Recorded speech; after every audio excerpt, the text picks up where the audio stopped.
to the Wise Take DFS Podcast. I am your host, CK013. You can find me on Twitter at CK_013. And today I'm running it back with the MLB DFS Solo Podcast. Just me today. Wanted to give some of the guys a night off. They all work really hard over at the Nation, providing their content and coming on these pods and these shows and keeping everything moving. So on Sunday night, wanted to let them, enjoy some time with their families, maybe sweat the games, whatever the case is. NFL, obviously, right now it's Sunday night, so the Skins and Raiders game is playing. I figured I'd get on here, try to get this done a little earlier since it was just me on the show today. As far as NFL, Paulie D, shout out to Paulie D, great call with the Eli to Odell. A lot of us were worried about it, we're on the fence with it, and not really comfortable with it. Paulie D said he's going to do it, and it ended up working out for him. And Cash and DFS on the Y stream, he was hyping up Brissett and Kaiser. Said he was all in on both. He said he loved those guys. And they certainly both had good games, especially Brissett with the 2 rushing touchdowns. So props to those guys. Great calls. Patio Joe had some very solid cash calls, of course.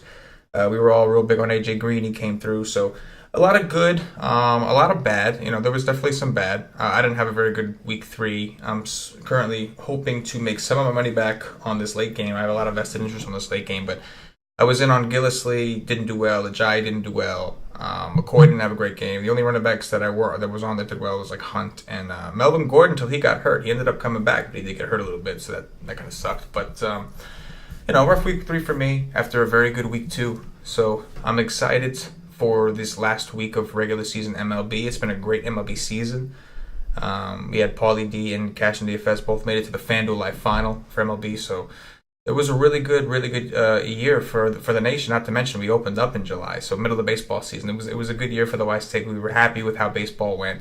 We're excited that football's here. Football's been going well so far. I had a rough week for me again, but the rest of the nation seems to be doing well. Hopefully the members are all winning, because we definitely have some great takes between the team. And so, it is what it is, man. We got another week of MLB to try to get that bankroll built up and end the MLB season on a good note. And today is just day 1 of it. So I'm definitely excited about that. Try to win some money for week 4 and just, like I said, just close out the MLB season on a nice solid week. So we're gonna go ahead and go here. I am going to pull up the FanDuel pricing just so you guys can have a visual. I have another screen that I'm looking at, and we're gonna go game by game still, very traditional format. First game we have here is, I'm seeing on FanDuel screen, you're going to see Gio Gonzalez, but from what I see from a source that I prefer to use, AJ Cole is most likely going to start, which makes more sense with the line, because I think if Gio was pitching, he'd be the favorite, and I'm seeing the line is Phillies minus 130. So I think it's AJ Cole of the Washington Nationals visiting Aaron Nola of the Philadelphia Phillies. It's a great hitting environment this time of year. We talk about how some places the weather dips, like in Boston, which we'll talk about later. But it's going to be about 83 degrees down in Philly, decent hitting weather. Doesn't matter, I still like Nola. Probably like him more for GPPs. On DraftKings, he's only 8K. I think that's a really good price for him. I'm not sure what's going on there, but Harper could be back. I think he's questionable. If Harper plays, that sucks, but I still like Nola. This Nats lineup is starting to get healthy again. You got Trey Turner back. We got Harper. Worth isn't really a big threat to me but against the Phils, I guess he is. You always have the revenge factor. He played for the Phillies for a long time. But yeah, so I think from this game, I like Nola a lot. I could be interested in some of these guys like Rhys Hoskins, Nick Williams, some of these bigger bats. I know Altaire's been hot. Maybe Odubel against Cole. I'd be in on that. But I think Nola's in play for GPPs. In cash games, I don't think I can go there. Not in this ballpark. I think there's other options that are more appealing for cash. But in tournaments, I think Nola has some appeal for sure. And AJ Cole's not a guy with great upside. He's not a guy that you typically want to roster, but the Phillies are the Phillies. So a lot of times when you see a solid pitcher on the other side and you think the game's going to go low, then it's usually okay to take the other pitcher. But from this game so far, my favorite play is probably Nola. If you're not playing Nola, love me some Trey Turner. Love playing Trey Turner against righties. Only play him against righties, personally. Don't get me wrong, I'm sure you get him running against lefties, but his numbers are ridiculously better. I know I probably didn't say that right, but against righties. So I think Trey Turner is a decent play for not playing Nola. Moving on, we got Brett Anderson of the Blue Jays visiting Drew Pomeranz of the Red Sox. A couple of lefties going at it. 70 degrees here. It's going to be a little chilly. Brett Anderson just got rocked than his last outing, and so I expect people to I would expect people to play these Red Sox. The Red Sox are home. Brett Anderson is a lefty. The Red Sox have a lot of righties. And against Kansas City, he just gave up 8 runs. So he had a minus 17. He got beat up pretty bad. And so I would expect people to play the Red Sox. I get it. I don't mind it. Bogart's leading off. Pedroia, I mean, you could just name the whole team. That's fine. But I do think in tournaments, if the Red Sox are going to be popular, I would like to fade them. And that's strictly because every time we've seen the Red Sox as chalk, they have just busted. And it's been too repetitive. It's too easy. We've seen them bust against worst pitchers, even at home. So that concerns me a little bit. And not to mention, it's going to be 70 degrees. Not like it's great hitting weather here. With that said, I think in cash games, you probably want to get exposure to some of these guys, maybe Betts, maybe even Bogarts leading off if you can afford them. At least maybe on FanDuel. DraftKings looks like it might be a little bit too expensive. But I think it's okay to play some of these guys in cash. I just think in tournaments, I probably want to go elsewhere just because I feel like there could be a lot of attention here, given the fact that Brett Anderson just got rocked and people have a tendency to overreact with things like that. Let's see. As far as Pomeranz, I think Pomeranz is fine. DK priced him up, so I'm not crazy about his price for this matchup on DraftKings. But on FanDuel, I think on FanDuel he's still pretty cheap at 8.7, so he's significantly cheaper than what did we just talk about? Nola.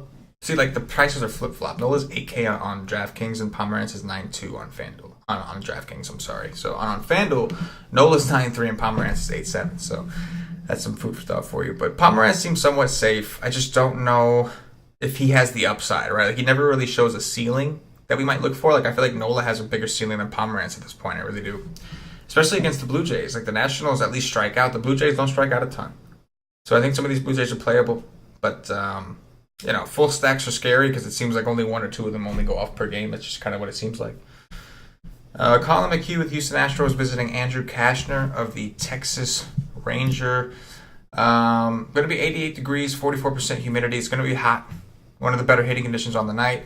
We've seen Kashner just repeatedly not get rocked as he should. Even against Seattle, 6 innings, 3 earned runs. You just feel like the way that if you look at this guy's numbers, you would just think he gets mashed. He's a fly ball pitcher. He's in Texas. I can't get away from it. I think Houston is a team that I want exposure to. Look what he did last time he was against Houston. 8 innings pitched, 6 strikeouts, 49 FanDuel points, and that was in Houston. So I don't know what it is, man. This guy just, I don't know. I can't describe it. I've never seen him pitch. He's a pro. He's got to be a pro for a reason, right? But if you look at his numbers, he just shouldn't be doing some of the things he's doing. So it's kind of annoying. But obviously Altuve, always a solid play. I think I would be willing to try with these Astros. But one thing for sure is I'm definitely going to want exposure to the Rangers. Probably, in tournaments, cash games, I'd probably spread it out. But in tournaments, I definitely wouldn't mind a stack of these teams. Even a game stack, I think, would be in play just because, it's like I said, it's the best hitting conditions. Texas's bullpen is terrible, so if they finally do find a way to get Kashner out of there, and I don't think he's going to go another 8 innings against these guys. I really don't. So, so to me, I think that the bats on both sides are in play. I mentioned, some of these guys on, George Springer is 3-1 right now on FanDuel. That's kind of crazy. Yeah, that's kind of crazy against Kashner. So I'm not sure what the BVP might be, whatever it is, but I think it's a really good play. Even in cash, leading off 3-1 against Kashner, I think I'd take that. In these kind of hitting environment, I think that's fine. So, definitely like the bats in this game. Great for hitting. Ricky Nolasco, Los Angeles Angels, visiting big game James Shields of the Chicago White Sox. As our buddy Wisco likes to say, stacking James Shields, brah. So, I will not be stacking James Shields, brah, whatever that means, but just joking, Wisco. We like to have fun, bud. But not playing James Shields. I think the Angels are in play here. I really do. It's Nolasco, and Nolasco's not that good, and they're still really big favorites. So I think that if they're going to get it done, they're going to get it done with their bats. So I expect that. So I do think the Angels will be low owned, even though it's James Shields. We already talked about one game in general where we could expect popularity. We already talked about the Red Sox. So Not to mention, I believe there's a Coors. We got Arizona and Coors. So there's a couple other great hitting environments. Well, one of them might be deceptive, but there's a couple other hitting environments, or at least perceptual hitting environments, that are better than this one. So I could see people just not wanting to pick on James Shields because he hasn't really been getting rocked. And so if that's the case, I think the Angels could be a very sneaky stack. They're implied for 5.5 runs. That's more than both the Astros and the Rangers. As a matter of fact, it's 5.7 is Boston, and they're 5.5. So that shows you how high that is. And people might not do it because people don't like to play the Angels. They really don't. So, yeah, I really like the Angels in the spot. John Lester, the Chicago Cubs, visiting Luke Weaver of the St. Louis Cardinals. This one's interesting. It's funny to see Luke Weaver's actually a favorite over John Lester. That's funny, but as you can see, he's been pretty consistent. He's shown tremendous upside, striking out 10 against San Diego and Milwaukee. 9 against the Giants, which is a team that quote-unquote doesn't strike out, as we like to say. 9.5 on FanDuel is just, I have a hard time paying that, but look, I'm not trying to say he didn't prove it. He's 9.9 on DraftKings. He certainly proved it. He's been way better than Lester has, that's for sure. It's the Cubs, so the upside's there. I wouldn't trust Weaver in cash on this slate. I think there's a couple other pitchers that I feel are safer. But we do know that the Cubs, when they're not hitting the ball, they do strike out. The problem is they have so much power that if they are hitting the ball, they're hitting home runs. So that's kind of a tricky situation. Weaver in play for tournaments. Lester, I think I'm off of him. He just hasn't been consistent enough for me. And so I think I have to pass on him, especially here on the road. Now, the old Cardinals, I would definitely take Lester. Actually, it looks like he's been pitching better lately. Now that I pull it up here. He had a really good game against the Giants as well. Good game against Pittsburgh and two decent ones. Oh, no, I'm looking at Luke Weaver. That's why. That's what I thought. Let's pull up Lester. Yeah, okay. That's more like it. So Lester's coming off a game where he gave up 7 earned runs to Tampa. Decent game against the Mets before that. Okay against Pittsburgh. But he really hasn't shown any type of ceiling. But the last time he did was against the Cardinals back on July 22nd. He went 8 innings at home in Wrigley Field, 10 strikeouts. 2 earned runs. I got 58 FanDuel points. I do believe that the wind was blowing in that day pretty heavily. That doesn't necessarily means nothing with the strikeouts, but if you think about it, 10 strikeouts in 8 innings isn't that great of a ratio, right? We saw Luke Weaver go 6 innings and get 10. I'm sorry, we saw him go 5 innings and get 10. That's not optimal either. You want somewhere in the middle because you don't want a guy wasting his pitch counts. But yeah, so I'm not big on Lester. I think his price is fine if you want to take a shot, but the Cardinals have just been too hot in general. I don't think I want to pick on them. And I really don't know that. Lester's an underdog, so it's not even. There's not even the lock that he's going to get a win. So Odor Rismer, Despaigne, the Miami Marlins visiting Tyler Chatwood of the Colorado Rockies. I expect people to play Miami everywhere. I expect Stanton. Obviously, I expect people to find weird ways to pay up for Stanton, of course. I don't blame you if you do. Justin Bour, all the guys, Ozuna. We saw them mash Greinke in Arizona. They've just been red hot all around as an offense, so I totally see why you would want to go there, and I get it. It's just another one of those spots. This is why I'm saying that I feel like the Angels are going to be overlooked, because there's all these other spots, and it's going to be 47 degrees in Colorado tomorrow. That's cold. It's cold as hell. I get the altitude. It's still cold, though. So, I don't know if I want to pay these prices for that kind of atmosphere when there's so many other bats that are in good positions. I will admit they have massive upside. There's no doubting that. But to pay 5.5 for Stanton or 5.3 for Bour, when on top of that, we haven't even talked about any cheap pitchers that we've liked so far. The pitchers that we really like with upside are all kind of high priced. I just don't see how I'm going to be able to play those guys. So the same could be said for the Rockies. This Despaigne guy's not good. His bullpen is not good behind him. We saw Arizona was also putting up runs in that series. So, I think this is a great spot to go for bats on paper. And I think a lot of people will.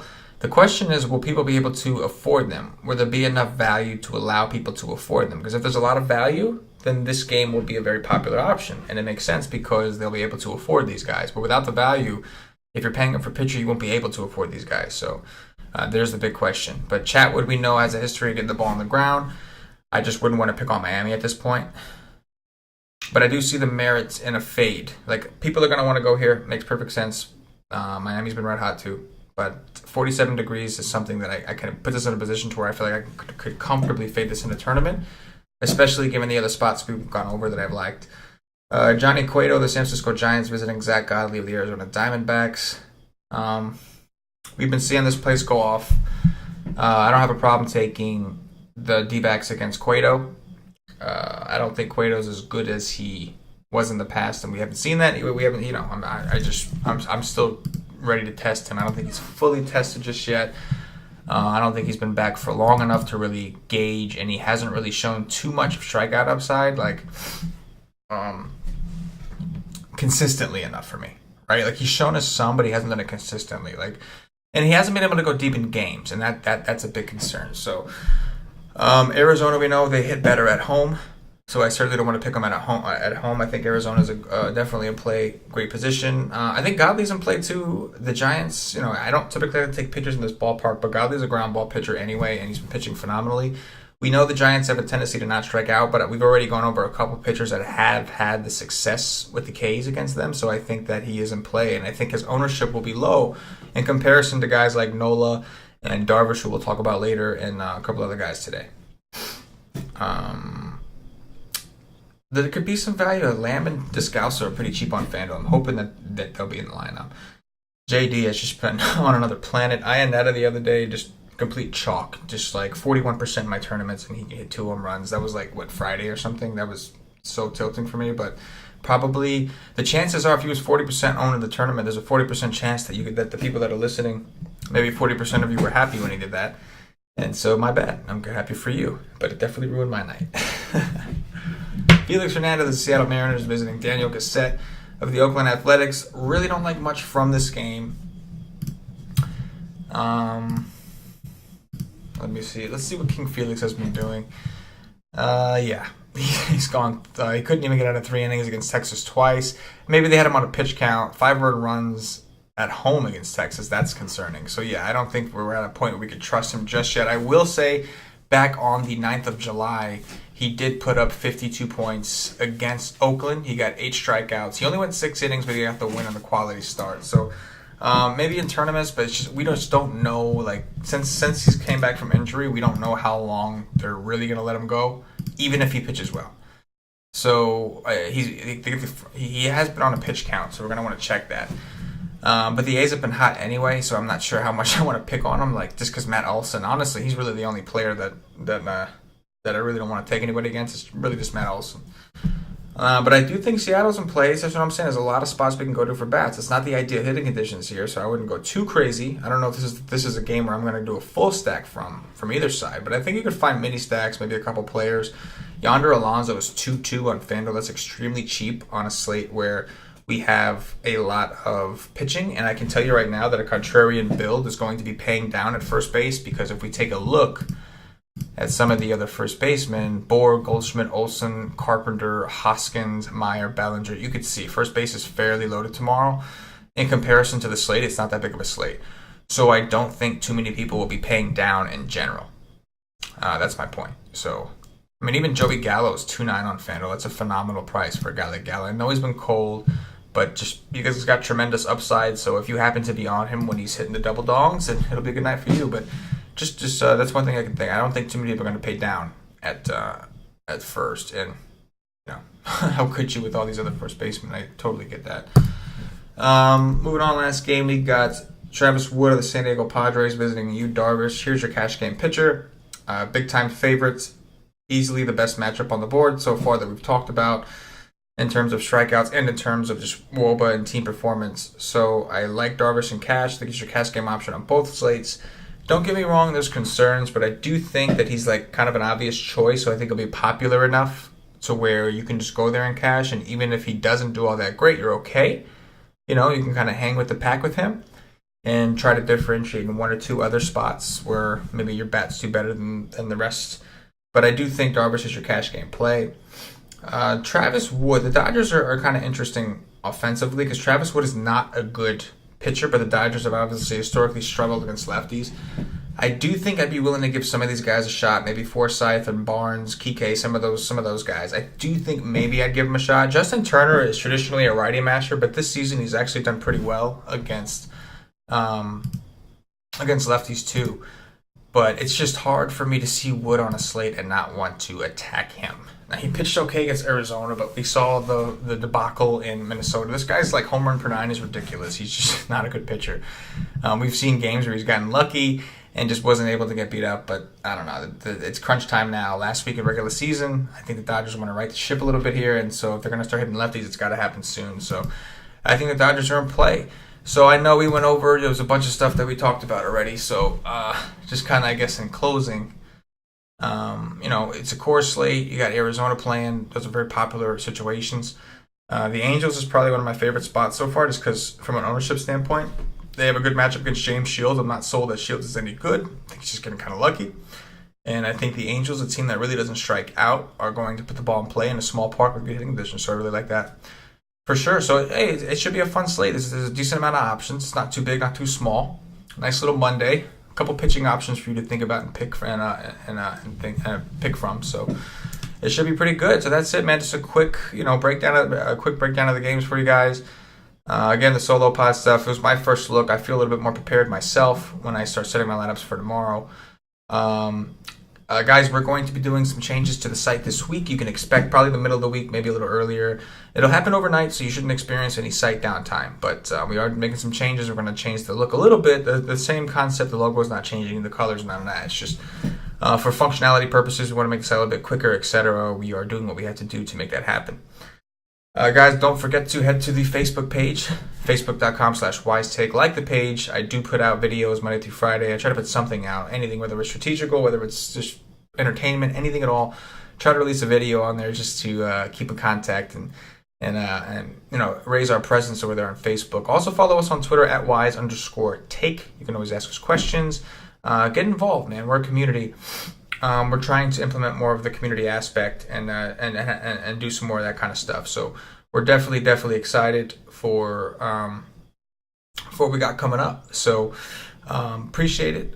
We have broken 500 subscribers on YouTube, which means a lot. It's awesome. Again, I started doing this in basketball season last year by myself, kind of like this, without the cool screen, without the cool stuff. It was kind of lame, but made it happen, and some of you guys have been with me since then, and we've turned WiseTake into quite the community, and I couldn't be more proud. So I appreciate you guys. I know 500 is not a lot to most standards, but it is to me. So again, appreciate it. If you're watching on YouTube, please click that thumbs up, that like button. It means a lot to us. If you're listening on Podbean, give us a follow. If you're listening on iTunes, head over to iTunes and give us a 5-star review. Even if you're not listening on iTunes, just go over there, give us a 5-star review. Bump us up the charts a little bit. Every little bit counts for us, man. We appreciate it. Anyway, that was quick. Thanks for hanging out with me today. We'll be back tomorrow, probably with someone. Not exactly sure who I'm going to get a hold of, but it's the last week. I will say, for those of you who are not signed up for the MLB package or don't have access to our MLB package, on Friday, we do sell day passes, and on Friday, the MLB Wise stream, it will be the last MLB Wise stream of the regular season, obviously. But Patio Joe is going to be on, and he plans on sharing us with one of his best stories. And it's supposed to be a pretty good story, a stripper story, I believe is what he said. So we'll have to, check that out. If you're ever going to buy a day pass for baseball, that's probably the day to do it. So I just want to let you know. If you want to win money, do it tomorrow, and just sign up for the week and just ride out this week with us. But anyway, guys, this was fun. I rambled on enough, and so for myself and the entire Wise Take Nation, as always, good luck. Yeah.